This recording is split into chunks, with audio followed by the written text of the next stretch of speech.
சமாளிக்கும் திறன் இறைவனின் அன்பளிப்பே. சமயோசித புத்தி என்பார்கள், அது எல்லோருக்கும் கிடைப்பதில்லை. கிடைத்தவர்களை அநேகர் அதை கொண்டு நலமான வழியில் பயன்படுத்துவதும் இல்லை. இறைவன் தந்த அந்த கொடையை தீய வழிகளில் செலவிடுகிறார்கள். சமயோசித புத்தி அல்லது சமாளிக்கும் திறன் நிச்சயமாக இறைவன் தந்த அருக்கொடைதான் என்பதில் ஐயமில்லை. ஒரு வேடிக்கையான கதை ஒன்றை படித்தேன், அதை உங்களோடு பகிர்ந்து கொள்ள விரும்புகிறேன்.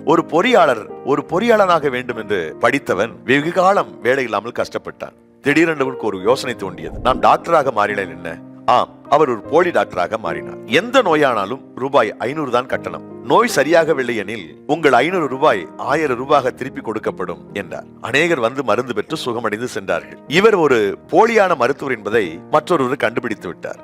அவரை சந்தித்து நோய் குணமாகவில்லை என்று நிரூபித்து 1000 ரூபாய் பெற்றுக்கொள்ள வேண்டும் என்று திட்டம் போட்டார். ஒரு நாள் அந்த முன்னாள் இன்ஜினியர் இந்நாள் போலி டாக்டரை பார்த்து, சார், என் நாக்குக்கு ருசியே தெரியல சார், இதுக்கு ஏதாவது மருந்து கொடுங்கன்னு கேட்டார். உடனே நம்ம டாக்டர், நர்ஸ், அந்த 23ஆம் நம்பர் பாட்டில எடுங்க, அதிலிருந்து இவருடைய நாக்கிலே 3 சொட்டு விடுங்கள் என்றார். அதே போல அந்த நர்ஸ் 3 சொட்டு விட்டார். அவ்வளவுதான்.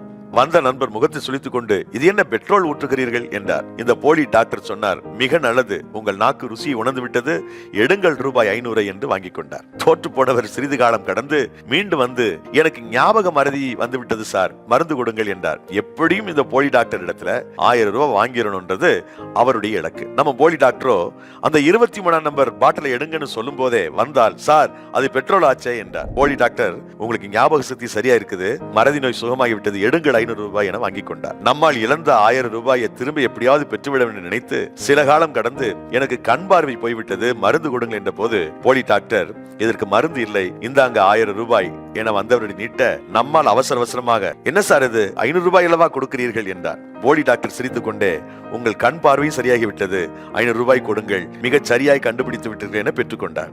இப்படி சமாளித்து வாழ்பவர்கள் இந்த உலகத்தில் அதிகம். அதை நலமான வழியில் பயன்படுத்தி வாழ நாம் முயற்சிக்க வேண்டும். நாம் அனைவரும் திறம்பட நலமான வழியில் வாழ சமாளிக்கும் சமயோசிதத்திற்கான அறிவை, ஆற்றலை ஆண்டவர் தான் தர வேண்டும். ஆண்டவருடைய பிரசன்னத்தில் நாம் அவரை நோக்கி பார்த்து மன்றாடும் பொழுது அவர் நமக்கு நல்ல அறிவையும் யோசனையும் பிழைப்பதற்கான புதிய பாதைகளையும் தந்து நம்மை ஆசீர்வதிப்பார். God bless you.